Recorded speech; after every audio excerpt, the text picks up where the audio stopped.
breakdown of the American family and why you should care. That's the topic of today's Bold and Blunt. And I'm your host, Cheryl Chumley, giving you a Christian conservative look at today's news, politics, culture, and events. And today, the breakdown of the American family and how it impacts society. Whether you're married, whether you have kids or not, when families break down in America, in any society for that matter, because families are the foundation of society. When family units break down, when the family structure disintegrates, all of society suffers. So we're going to get into that topic today, and I have a great guest. Kimberly Holmes is her name. She is the CEO of Marriage Helper, and she's going to talk statistics and research about what her organization has found over the years about the breakdown of the family unit. So before I get to that, quick heads up to a special deal the Washington Times is offering, particularly for Bold and Blunt listeners, a special discounted rate for a year's access to the digital platform of the Washington Times. Go to washingtontimes.com/Cheryl, type in your info, and you will have immediate access to a full year's worth of the digital product that the Washington Times produces. That's news, commentaries, and great podcasts like this one. So let's take a look at what's going on with families in America right now. And to start, I want to look at 2015, a poll that was taken by Pew Research Center, a study conducted December 2015 about the American family today. And let me just read from some of their findings. Family life is changing. Two-parent households are on the decline in the United States as divorce, remarriage, and cohabitation are on the rise. And families are smaller now, both due to the growth of single-parent households and the drop in fertility. Not only are Americans having fewer children, but the circumstances surrounding parenthood have changed. We don't need Pew to tell us that, right? We all have eyes. But let me just read one more line from this study. Well, in the early 1960s, babies typically arrived within a marriage. Today, fully 4 in 10 births occur to women who are single or living with a non-marital partner. That was in 2015. And actually, the stats haven't changed much. The trend, the direction, the shift has continued along those same lines. More and more children today are being born outside of wedlock. And I'm not that old. It was in my lifetime that was considered shameful. That was considered something that was gasp-worthy when you heard of a woman having a baby outside of wedlock. It was still, in my early years, in my growing up years, it was still something that was sort of whispered about. It was something that was a little bit of a shock and awe. Now fast forward to today, and this is the stuff of sitcoms, right? There are sitcoms, there are TV shows, there are movies, our entertainment, it's all filled with examples of families that are broken, right? With mothers who are raising children by themselves, right? With mothers that are raising several children who came by way of several different men, several different fathers, right? This is all normal culture now in America. This shows an astonishing change in our American culture in just a very, very short time. And society is suffering from this, right? Because when families fail, all of society fails, ultimately. You can't have a properly functioning society if the family structure is not properly functioning. So what's going on here? Why is this happening? Again, Pew Research Center, they do an excellent job covering this stuff. May of 2020, they wrote this headline: as millennials near age 40, they're approaching family life differently than previous generations. How so? Well, the oldest millennials turn 39, right? 39 in 2020. So the oldest millennials right now are about 40 years old here in 2021. A new analysis of government data by Pew Research Center shows that millennials are taking a different path in forming or not forming families. Millennials trail previous generations at the same age across 3 typical measures of family life: living in a family unit, marriage rates, and birth rates. Okay, so a family unit, Pew defines as living with a spouse, living with one's own child or children, or living with both a spouse and a child. So a family unit is a parent living with a child, his or her own child, and or living with the spouse of that same child.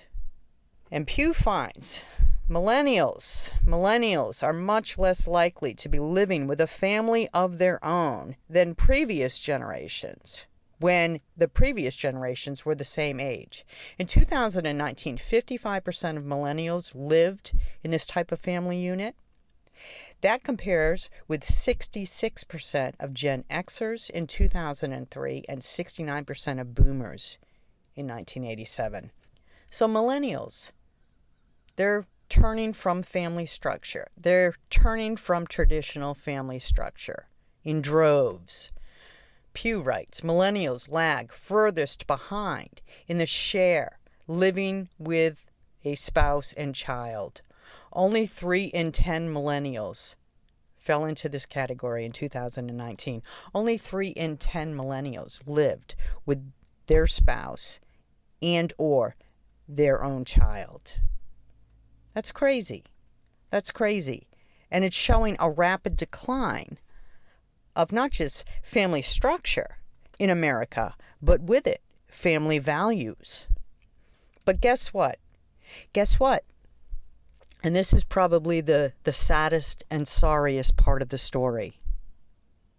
Pew Research, April 2020. As family structures change in the United States, a growing share of Americans say it makes no difference. So not only are families breaking down in America, not only are the traditional family structures and with it values disappearing from American society, but a growing number of Americans say, oh well, who cares? Doesn't matter. Just shack up here, shack up there, drag my kids here, drag my kids there. Nobody has the right to judge me or condemn me. You don't have the right to point fingers my way and tell me my behavior is wrong. What difference does it make? My kids are eating. My kids are going to school. I'm doing my job. You know, this is what happens when you turn from Judeo-Christian principles, right? Because this all goes back, like all problems in the world, they all go back to the biblical values that we're supposed to be living by. If we turn from these teachings, then we deal with consequences. And so as we turn from the values of the Bible and the morals that are taught in Judeo-Christian teachings, we lose that moral compass that dictates proper behavior. And so we start to think in our own minds that we know what's best for ourselves, when really, as humans, as sin-filled humans, we don't. We don't. That's why we need God. We need godly guidance. And that's a very American ideal as well, because this country was built on Judeo-Christian principles. This country was built with the idea that humans are sin-filled and so need a creator to guide the governance. And that's why in this country, when we say that we take our rights from God, not government, it also carries the responsibility to rely upon God for good governance. That automatically limits government. So when we rely on God, part and parcel of that is reading the Bible, teaching biblical values, and so forth, abiding and obeying these biblical values. And where does marriage come from? It comes from God. He is the one that created marriage. He is the one that commanded the joining of man and woman and cleaving to each other and leaving the parents and go forth and multiply and have children. That's all godly created family structures. And here we are in America now saying, as family structures change, a growing share of Americans say it makes no difference. Opinions, Pew writes, about the growing variety. We call it a variety. Isn't that cute? We call the breakdown of family structure and the demise of society. We call that a growing variety. Anyhow, opinions about the growing variety in family living arrangements have changed over the course of a decade. In 2010, somewhat similar shares of adults saw this as a good thing, 34%, a bad thing, 29%, or something that makes no difference, 32%. That was in 2010. Since then, the share saying it makes no difference has increased considerably, while the shares seeing it as a good thing or bad thing have declined by 4 and 13 percentage points, respectively. Who cares? Who cares if the family structure breaks down? Who cares if I have 6 kids by 5 fathers and I'm not in contact with any of them? And who cares? Who cares about that, right? Well, you should care. We should all care. And the reason we should all care is because it's simple. It's common sense. The data back this. The research backs this. Statistics back this. Years and years and years worth of studies back this. Even the left can't deny this. When family structures break down, society breaks down. This is why we have filled prisons. This is why we have drug addictions and alcohol addictions. This is why we have homeless with mental issues in the streets. This is why we have rising crime. This is why we have gangs. This is why we have teenage pregnancies. This is why we have all these things that are the ugly side of society. They come from a breakdown in family unit, which comes from, at root, a breakdown in biblical values, a breakdown in a properly morally compassed society. So, if you want to fix it, here's my solution. Go to church, get back to reading the Bible, and more than that, get back to teaching your children biblical values. Maybe then we'll see less headlines like, as family structures change in the United States, a growing share of Americans say it makes no difference. That's sad, and that's sorry. And that's America today. My guest, Kimberly Holmes, is going to talk a little bit more about families and extramarital affairs and how to pick a good spouse, right? A lot of us base our choices of spouses on whether they're good looking or not. But you know what? Looking at the stats, sifting through the research, experiencing the consequences of breakdowns of family units in America, maybe that's not the best way to go about picking a lifelong partner. Kimberly Holmes, CEO of Marriage Helper, and goodness, don't we all need a marriage helper? Thank you so much for being on Bold and Blunt today. I really appreciate your time. Thank you so much for having me, Cheryl. So I see this poll, 1 in 3 Americans have cheated on their spouse, and that includes Christians.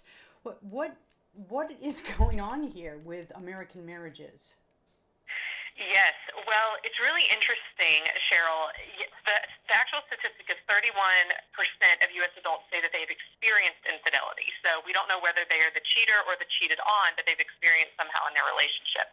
But actually, what happens, and it happens to all relationships, is that when people are unhappy, a lot of times we don't deal with it. People in relationships don't deal with it. And instead, they end up being tempted by or drawn away by something that is more alluring to them. Sometimes it's work, sometimes it's a different lifestyle, but a lot of times it's another person.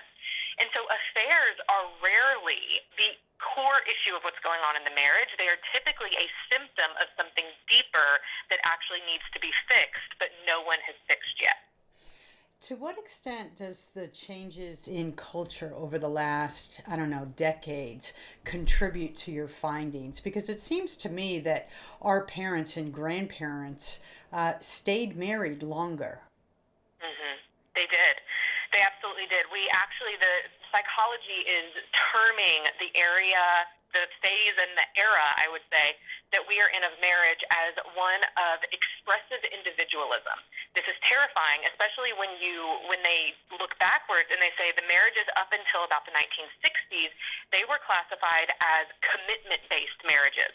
They were marriages where both of the people in them decided to do what was best for the long-term effect and benefit of the relationship, not just what made them happy in the moment, which is what we are in now. Expressive individualism.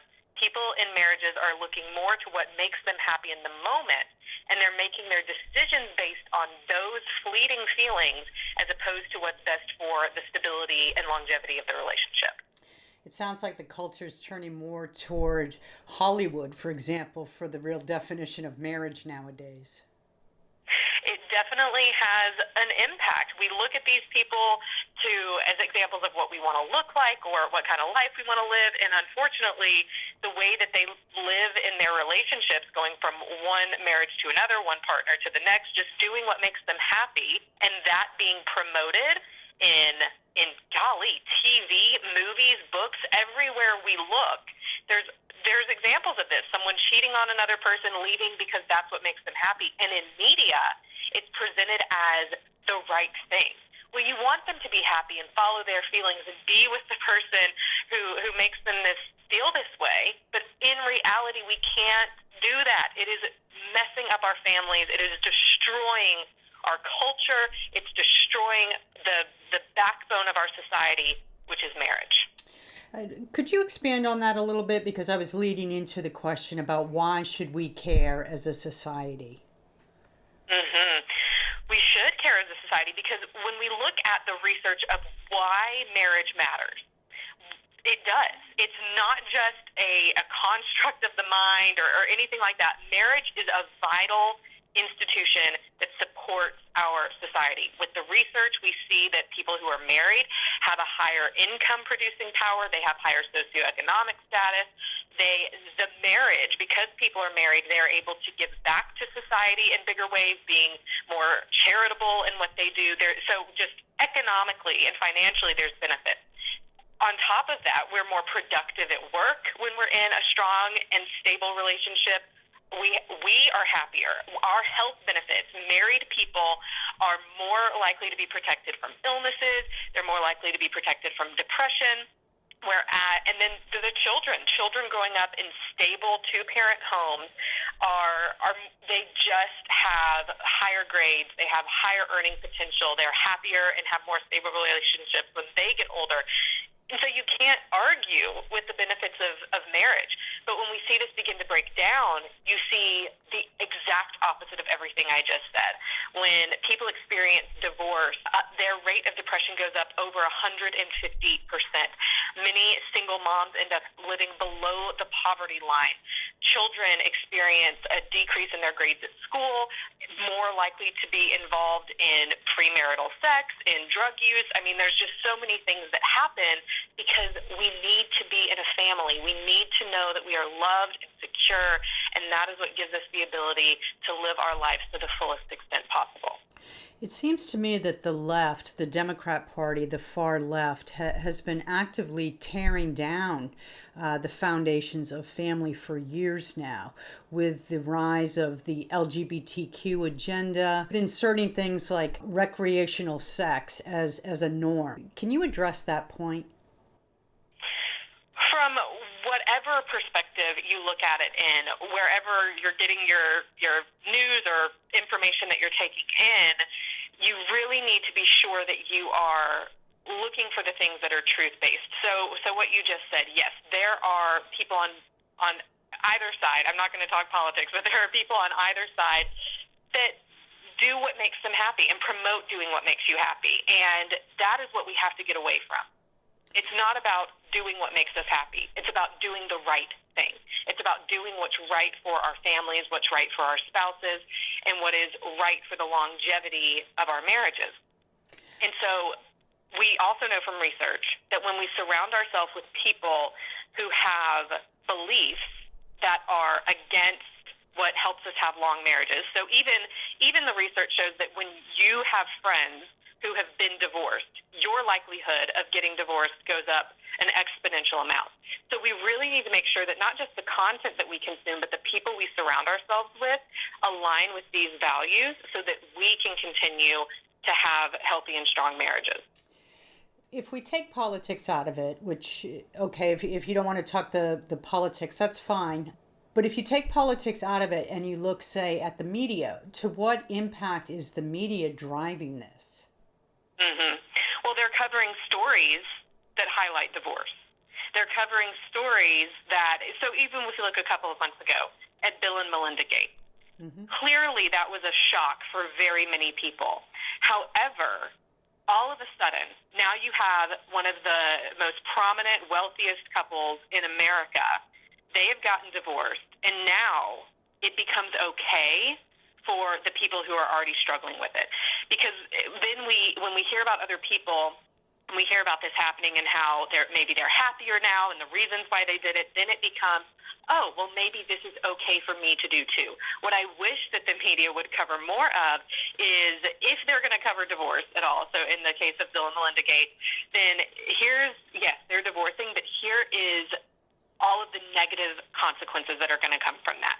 Here's how it's going to negatively affect their foundation. I mean, if you're going to talk about it, talk about the reality of it, not the fantasy of it. It's not two people that are going to be able to go and now pursue the things that they've always wanted to, and they just grew apart, and this is the natural next step. That's not the reality of divorce. I heard one person say it is the gift that keeps on taking, because divorce takes. It doesn't give, it takes away. That's an interesting way to put it. So going more into the specifics of your polling and your findings, what were some of the numbers? What were some of the stats that really proved eye-opening to you? So 30, as we already said, 31% of Americans have experienced infidelity in some kind. And 65% of Americans say that they believe that the person who had been unfaithful will probably or definitely do it again. What this shows me is there is a lack of forgiveness for an affair that has happened. And the reason that this matters is we see that the majority of people who were in a marriage relationship ended up divorcing when their marriage was affected by an affair. From the work that I do at Marriage Helper, I know that affairs are actually, they don't have to be the end of a marriage.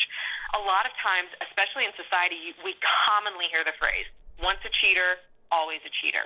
And that's not true. In fact, the majority of the time, it is a one-off event. It doesn't mean that the person's going to be a serial cheater. I put that in quotes, in air quotes. But the fear of it happening again stays long past the actual event occurring. And the best thing that can happen in order for a relationship to move forward after an affair is forgiveness and the rebuilding of trust. And it can happen. We see that 1 out of 3 Americans are going to experience this, so we have to learn how to forgive. And we see furthermore that 28% of Americans say that their marriage or their relationship survived the infidelity, which is just further indication that it's happening, but people don't know how to deal with it, and so it's easier for them to leave the marriage and go into something else than try and fix this one.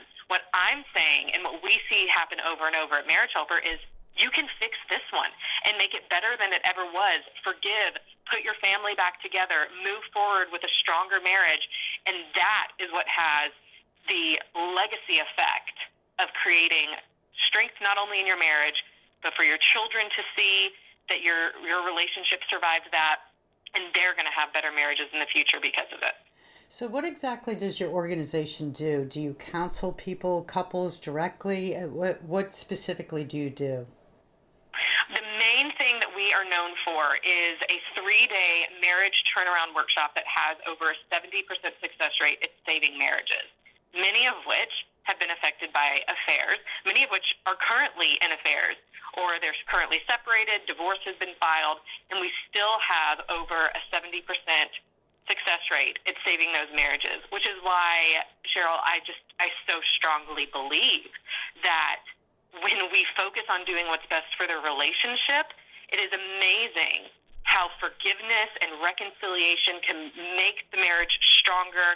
They can end up having a strong legacy moving forward. Marriages can be saved way more often than they're getting divorced. It's fascinating. So how many couples have you estimated have helped over the years then?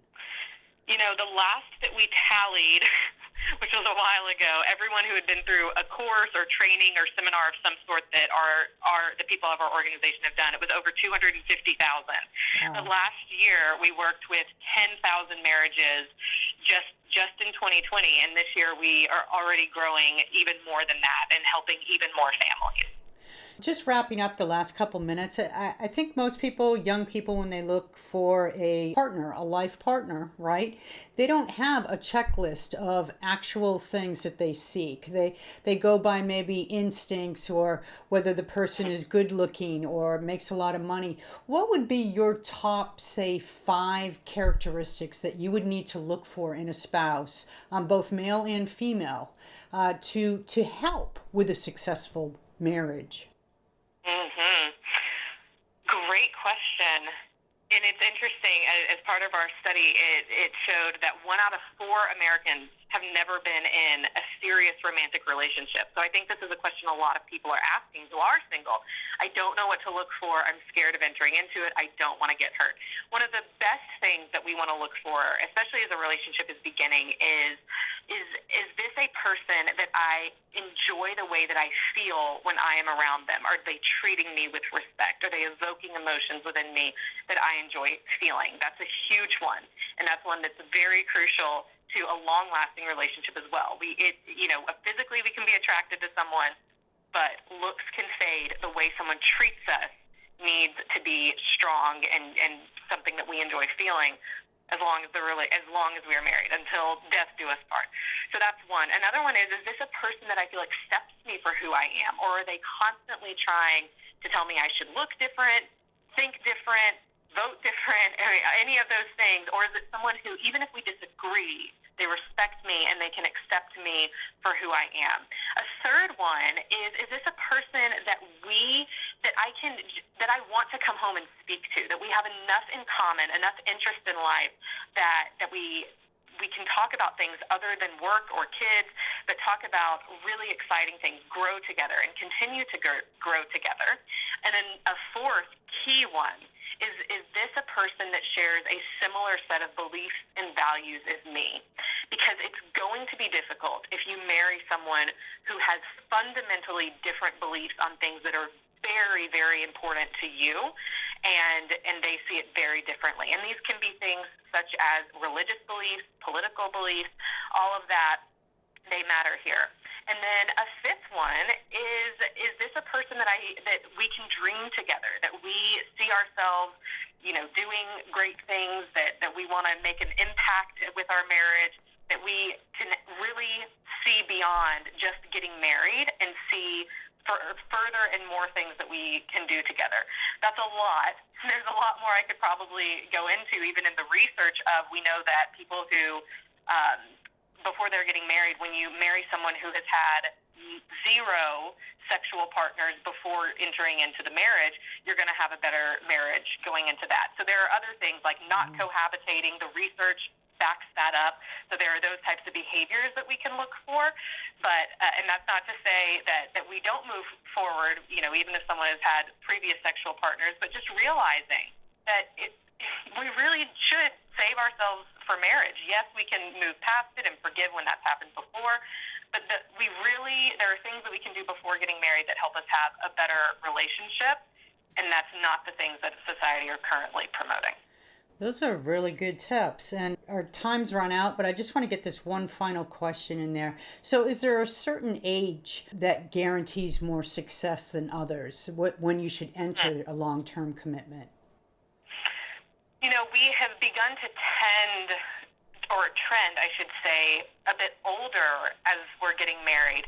And there's probably some research out there, I haven't read much of it, that says that that's a benefit. In fact, the most recent research that I've come across from the National Marriage Project has actually indicated that getting married in your 20s can lead to a more successful and long-lasting marriage and relationship. Again, this is different from what we're currently seeing trending in society. People are wanting to be more financially secure, wait longer, date more people, all of those things.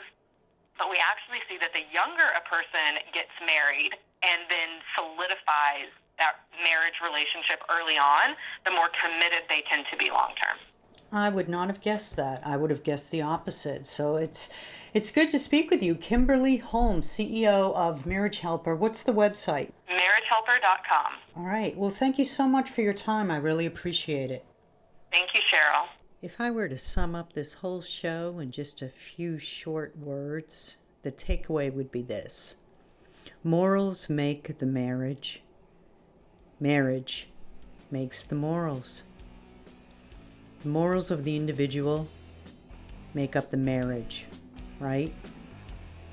Marriage of the individuals direct the morals of an entire society.